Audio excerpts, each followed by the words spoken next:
Hello everyone, it's Smoochie. I created this video because I had a lot of questions myself, and these tips and bits of information basically helped me change the way I play, like night and day. And I became, in my opinion, a much better player, a much better teammate that coordinates and, destroys bosses, gets through higher difficulty. So, um, without further ado, hopefully these help you out, whether you're just starting out day one or maybe you've gotten a couple difficulties in your belt and you're a bit seasoned. There's something here for you as well. Thanks.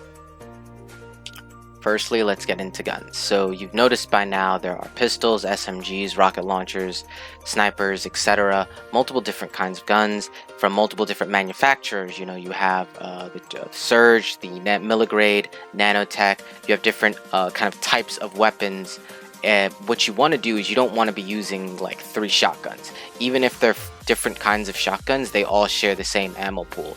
That goes for every other type of weapon. Just be sure that you are using different types, because you could find yourself running out of ammo a lot quicker than you think because you're using pooled together ammo. So keep in mind that you don't want to use, again, something like the Overclocker, the Slicer, and the Frosty Fraggins, because it'll be pooled together. On the topic of guns and ammos, please be aware that it only takes one person to refill your ammo. The small cubes that pop up when someone refills their ammo will work for everybody. It just takes one person to pay their coin. So you can kind of like alternate between people who pay for their ammo, but don't buy your ammo if somebody's already done it. A side note to the weapon refill: you cannot refill any unique type weapons, whether that's the Archer, the BD9000, Incinerator, Indiscriminator, Minigun, Pixel Popper, Particle Smasher, or the Good Doctor. You have to find a different rarity of the same gun or the same rarity in order to find more ammo. There are no means to refill them at the moment. So just keep that in mind when you are progressing, as you will most likely have to switch out guns if you're low on ammo. Just find something else because you won't be able to refill it. A major tip for hacks: you are going to notice that everyone can see the hacks that you are able to see in the field, whether it's from a crate or from a chest. Note that those hacks are shared and that anyone can pick them up. So you want to kind of be careful or delegate, who gets what hack, especially when you're playing cooperatively with friends. That case, people can get the hacks that they need to continue, improving, their style of gameplay, or maybe they have a specific role on the team. But you don't want to confuse that with instance-based loot, which is from bosses and PvP circles. Now, those chests from bosses that are red will only show hacks that you can see. They're instance-based. No one else will be able to see them, so just pick them up. The same thing applies to PvP, which is kind of great, because then it kind of gives you a way to progress and still get hacks, even if you're not finding specific loot. Speaking about PvP specifically, you can essentially tie and win in every game mode, but you want to make sure that everyone gets at least a point score for the team, or survive in games like Tile Drop. That way everybody can go into the PvP win circle and get a hack, get some coins, and maybe exchange some guns if they don't like what they're running.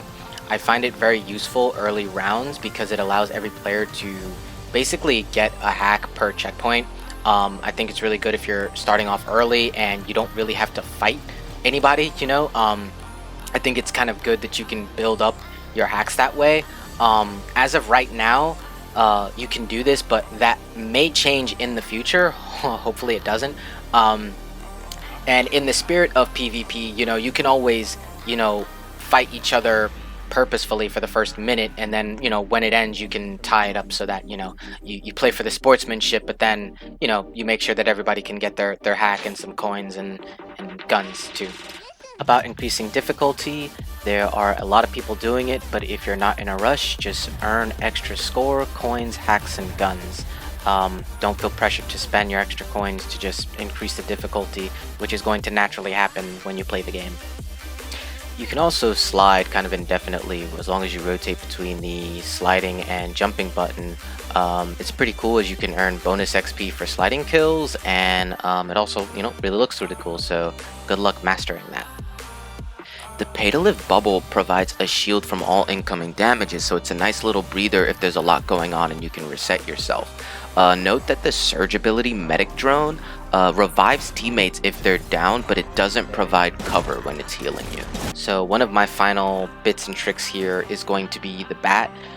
You can notice that the bat does about 60 damage roughly. It's common gray bat, unlimited ammo, you can kind of keep it forever. It's awesome to kind of like swing stuff. You get melee bonus XP, which is also great, but you can charge the bat as well, and a fully charged bat actually does like nearly twice the damage. As you can see in the video, I'm doing 200 damage with the charged bat, and it only takes about 2 seconds. You'll see a couple times where I'm swinging the bat with L2. I'm on the PS5. The L2 is the charge mechanic on the bat, so if you don't charge it and just press it by itself, it actually does less damage than a normal swing. I think I did about 36 damage. Also, the bat can be charged for about a second, and it will kind of do more damage than a basic attack, but it won't be at its full peak. You can also roll with the bat while it's charging. It won't keep its charge, but it's a good way for you to kind of like reset and assess the situation before you, swing at somebody. Really rethink how you want to run with the bat. I won't say it's the most OP weapon, but it is. And, you just want to just understand how the bat works. That's pretty much it for everything that I know, more or less. I know that bosses are optional, and that if you don't feel ready to take a boss on, you can wait till the next area even and tackle them when you feel ready. You do want to obviously take the bosses because they have better loot chances and instanced hacks, and just kind of like they can give you some of the best gear chances, so you want to do them as frequently as you can, in all honesty, but don't feel forced if for some reason you don't feel like you have the right guns or feel like you have enough firepower, right? Like, don't feel forced where you have to do the bosses. They are optional, and they will be ready for whenever you decide to tackle them as a team or individually.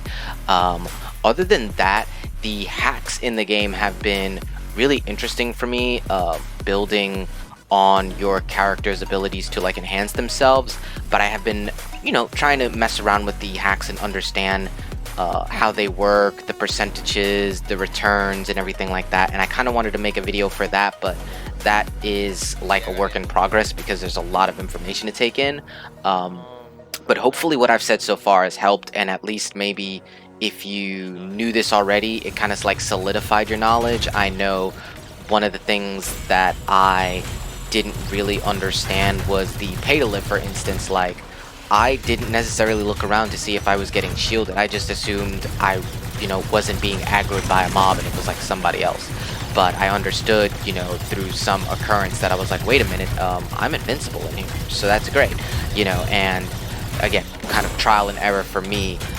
If you knew all of these things, then you're amazing because you were able to figure out faster than me. But hopefully if you're new to the game, or if you don't play too often, you don't know some of like the little innards that work for the game, then hopefully this helped you out. Thanks for watching, and hopefully this has helped you rise up and play.